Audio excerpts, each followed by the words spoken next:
الكلمة الآن لأستاذ حسن عشيق يتفضل.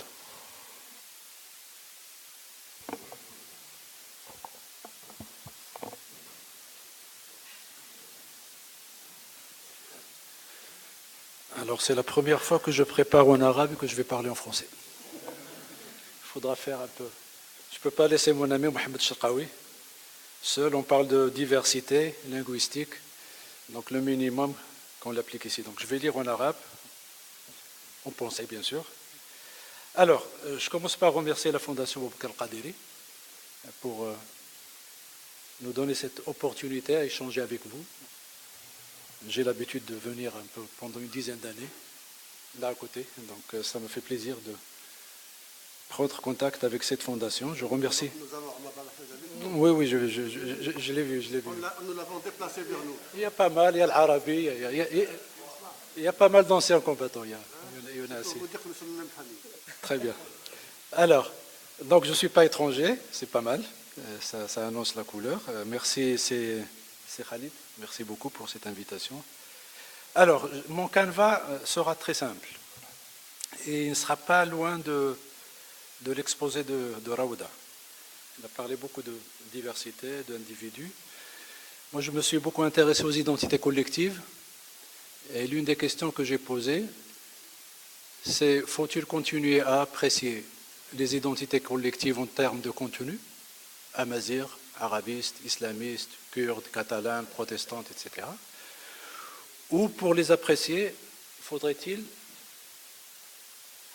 les apprécier à partir de leur forme? Parce que la discussion de ces identités en termes de citoyens, pas en termes de chercheurs, en termes de citoyens, c'est de voir en quoi elle laisse une marge d'autonomie à l'individu. Quand vous êtes marocain, quand vous êtes musulman, quand vous êtes amazigh, quel type et quelle forme d'identité laisse davantage de place à l'individu pour s'exprimer. Je ne vais pas parler de toutes les formes, je vais choisir uniquement 2 ou 3 formes identitaires, qui sont les plus proches un peu et qui sont les plus discutables.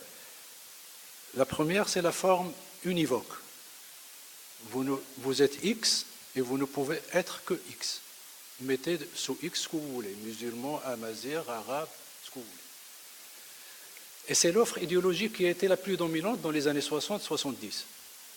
Que ce soit les Nasseris, que ce soit les arabistes, que ce soit Sateh al-Husri, que ce soit les frères musulmans, que ce soit les salafistes, etc. La forme dominante, c'était vous êtes musulman, vous ne pouvez être que musulman, vous devez abandonner toutes les identités, qu'elles soient nationales. Être égyptien, ça ne veut rien dire pour les frères musulmans. Être de telle tribu, non plus. Être de telle zaouia, non plus, etc. Donc, jinsiyatul muslim, aqidatu. La nationalité du musulman, c'est son credo. La même forme, on peut la trouver, on peut naviguer dans toutes les identités collectives, on va trouver la même forme, univoque, unilatérale, qui impose un contenu et une forme aux individus, si on peut les appeler des individus. On peut trouver chez également, comme j'ai préparé en arabe, donc j'ai un article de la constitution du parti du Ba'ath, Hizb al-Ba'ath. Je vais la lire en arabe. الرابطة القومية العربية هي الرابطة الوحيدة القائمة في الدول العربية. Et je souligne الوحيدة, c'est même pas la peine de la souligner, ça saute aux yeux. وهي التي تكفل الانسجام بين المواطنين وانصهارهم. Et ce mot انصهار, vous allez le trouver, si vous faites attention, vous allez le trouver pour chaque forme identitaire univoque.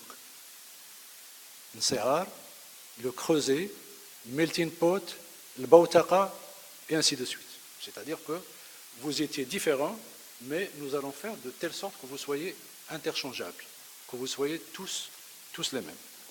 وانصهارهم في بوتقة أمة واحدة وتكافح سائر العصبيات المذهبية. Voilà les identités qu'il faut abandonner.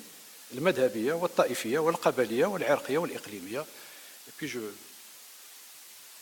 passe sur les moyens, le socialisme qui va tout résoudre, etc. L'essentiel, c'est de dire maintenant, que ce soit l'identité amazigh ou arabite, etc., l'essentiel pour moi, c'est de voir en quoi il est unilatéral, univoque et exclusif. Uhadiyya, hasriyya, ila akhir. Ça, c'est l'offre idéologique qui était dominante dans les années 70-80. Maintenant, vraiment, sauf pour l'idéologie musulmane, bien sûr, ou islamiste, mais pour l'idéologie arabiste, ça s'est effrité depuis les années 80-90. L'offre dominante pour les jeunes, pour les individus, maintenant, c'est les idéologies musulmanes paranationales, si vous souhaitez. Alors, deuxième offre, qui est, on va dire, qui donne beaucoup plus de liberté, mais vous allez voir que c'est une liberté très relative, c'est l'identité composée. Vous pouvez être musulman et égyptien. Ça, c'est Sati al-Husri. Vous pouvez être tunisien et arabe. Ou, au Maroc, vous pouvez être berbère et marocain, amazigh et marocain. Et donc, vous avez une identité composée, ce n'est plus, bien sûr, on n'est plus devant une identité exclusive, unique, mais vous avez le choix entre les deux. Et le grand problème avec ce type d'identité composée, c'est que on vous dit laquelle doit venir en premier. On vous indique, on vous impose une loyauté suprême. Al-uruba awalan. Vous devez être d'abord arabe, puis ce qu'on appelle le qotriya, l'identité qotriya, qui n'est même pas, il n'y a même pas de peuple, il n'y a rien, il n'y a que qotriya, juste une région géographique.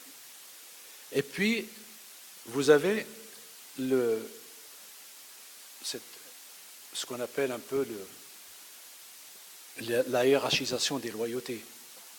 Mais vous pouvez trouver l'inverse. Vous devez être amazigh d'abord, puis arabe, et ainsi de suite. Là, vous avez, on va dire, une certaine liberté de choix entre deux, mais vous avez moins de liberté pour dire laquelle de ces identités doit venir en premier. Donc il y a toujours quelqu'un, un État, un intellectuel, un parti politique, des idéologues, des intellectuels, qui vous disent, voilà comment vous devez classer vos identités.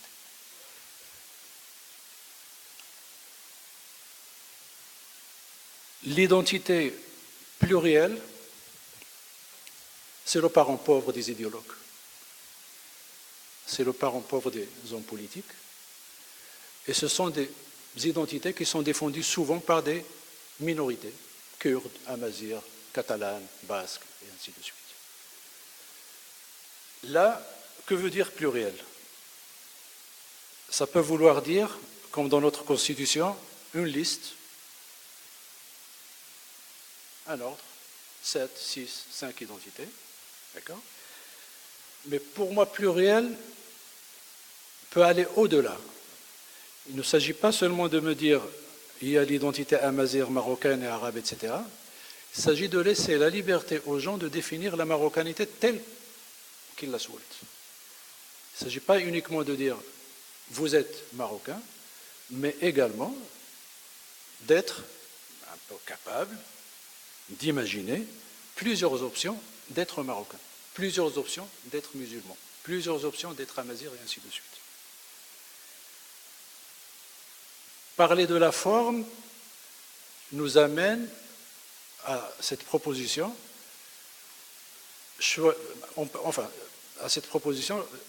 changer une prison arabiste pour une prison amazigh ou pour une prison islamiste ou inversement ne change pas grand-chose lorsqu'on parle du rapport entre l'individu et son identité collective.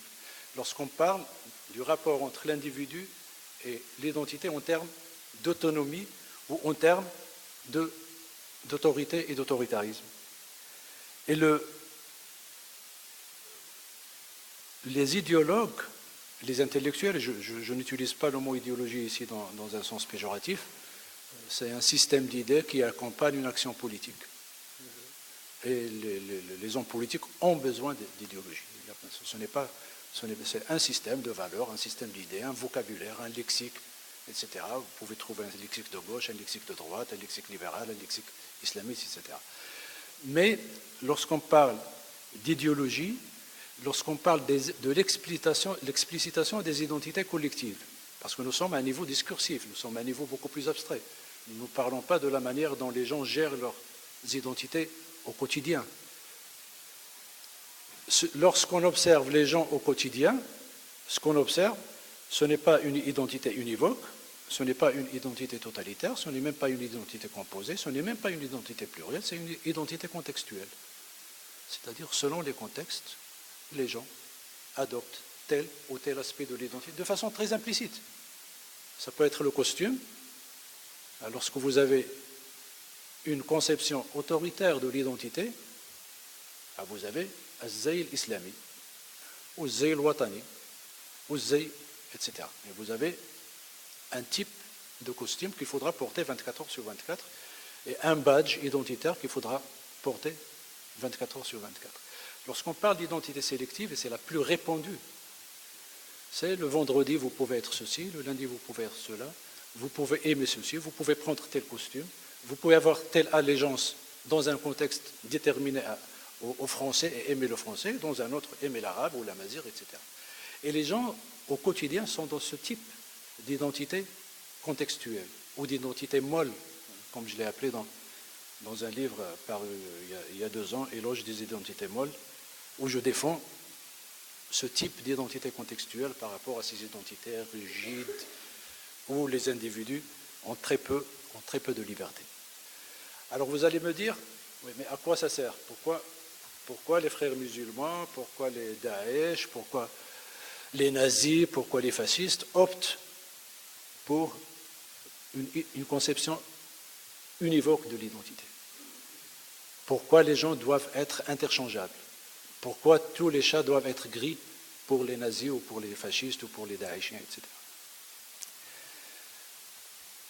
Pour une identité contextuelle ou même plurielle, vous avez à chaque fois quelque chose qui s'appelle délibération, quelque chose qui s'appelle hésitation, quelque chose qui s'appelle appréciation du contexte pour choisir telle ou telle identité. Pour une conception autoritaire et totalitaire de l'identité, il n'y a pas lieu d'hésiter. Vous ne devez pas avoir un conflit de loyauté, dire maintenant lorsque les Marocains jouent avec les Égyptiens, est-ce que je vais être musulman ou égyptien ? Non, il faudra être ceci ou cela. C'est-à-dire vous avez une case, avoir un conflit de loyauté entre telle ou telle identité, parce que vous portez au minimum 2 identités, vous êtes copte et vous êtes égyptien, vous êtes musulman et vous êtes égyptien, et vous pouvez vous balancer, vous ne savez pas si vous devez être copte beaucoup plus qu'égyptien ou musulman beaucoup plus qu'égyptien. Là, il y a de l'hésitation. Mais lorsqu'on vous dit, écoutez, vous êtes musulman et vous êtes chrétien et basta, il n'y a plus d'hésitation. Et lorsqu'il n'y a plus d'hésitation, l'embrigadement est beaucoup plus simple. Donc les idéologies totalitaires ne le sont pas uniquement de façon intellectuelle, ils ne le sont pas pour des raisons intellectuelles, ce n'est pas de la pure spéculation, c'est parce que sur le plan pragmatique, ça mobilise de façon très facile. Et c'est pourquoi les intellectuels qui défendent l'idéologie plurielle arrivent très difficilement, sinon des fois nullement, à mobiliser les gens. Vous ne pouvez pas mobiliser les gens avec des identités sélectives. Vous pouvez leur dire, oui, mais fais ce que tu veux, moi je te dis, je ne sais pas, mais c'est à toi de décider. On ne peut pas mobiliser les gens comme ça. Et donc il y a cette tension à vouloir mobiliser quand même les gens, ou les masses si vous voulez, et puis quel type de marge et de liberté il faudra laisser à vos adhérents, dans un parti politique, dans une organisation, dans une zaouia, ou peu importe. Et donc, il y a d'abord cet aspect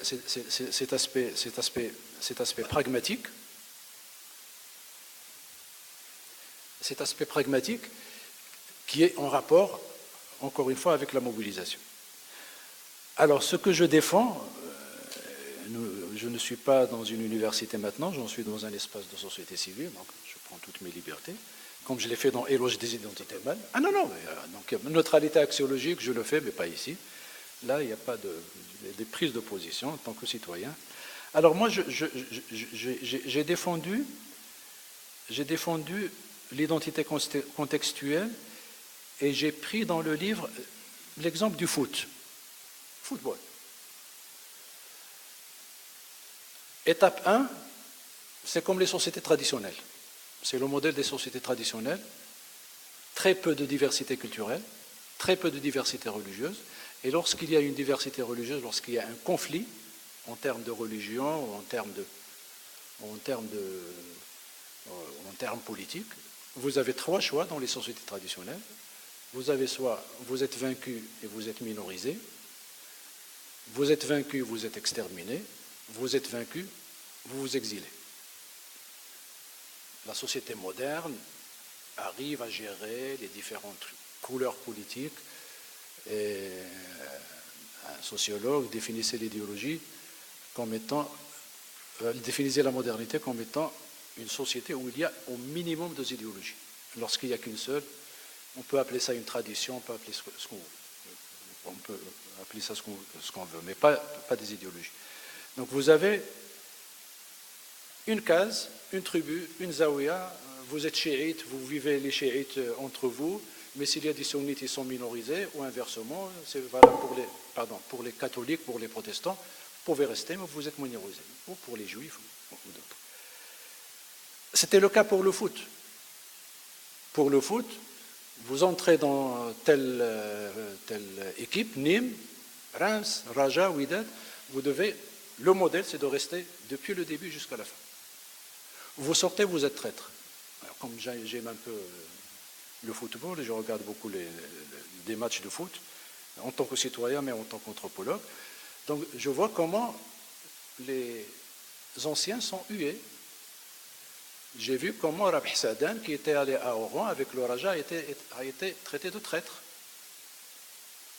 Parce que tu es algérien et tu es venu à Oran avec le Raja nous prendre un peu la coupe, je ne me rappelle plus comment on appelait ça à l'époque, les Champions League ou quelque chose comme ça. Maintenant, lorsque vous avez ça c'est les cercles fermés, identitaires. Mais lorsque vous avez un joueur qui joue 6 mois, 7 mois, 2 ans, 3 ans dans une équipe nationale française, je prends Zidane parce que c'est le plus connu, il joue Juventus et contre Paris Saint-Germain, personne ne va lui reprocher d'être plus français que Paris Saint-Germain. On va respecter le fait que maintenant il défend, contextuellement, il a le droit professionnel de défendre l'équipe italienne, même s'il joue. Au mieux, s'il marque un but, il ne va pas beaucoup le célébrer. Au mieux, il va le célébrer de façon très timide ou très pudique. La circulation des joueurs fait que dans un match, vous pouvez trouver des Brésiliens qui jouent contre des Français, mais les mêmes Brésiliens et les mêmes Français jouent dans les mêmes équipes. Et ça atténue la hargne identitaire. Le fait que les gens circulent dans plusieurs identités fait que les cloisonnements sont moins rigides, fait que l'échange peut se faire, fait qu'on peut se connaître dans différents cercles. Donc voilà un peu ce que le foot m'a pris, mais bon, on peut prendre d'autres exemples où il y a un maximum de circulation des gens. Donc ce que je défends, c'est ce type de circulation. Je le défends intellectuellement, bien sûr. Et ce que je défends, et je termine par là, c'est le répit identitaire. Parce que là, vous allez me dire, mais c'est toujours l'identité, 24/24, vous pouvez être ceci ou cela. Moi, je défends également le fait que les gens peuvent avoir un répit identitaire, peuvent pendant 3 jours, 4 jours, n'être personne, être autre chose. Ni musulman, ni arabe, ni amazir, ni ceci, ni cela. Le répit identitaire, allant pour le répit identitaire, chacun de nous doit inventer un rituel pour le répit identitaire. Je vous assure, c'est très bon pour la santé. Je vous l'assure, c'est très très bon pour la santé, à la fois mentale et physique. D'accord ? Merci. Voilà.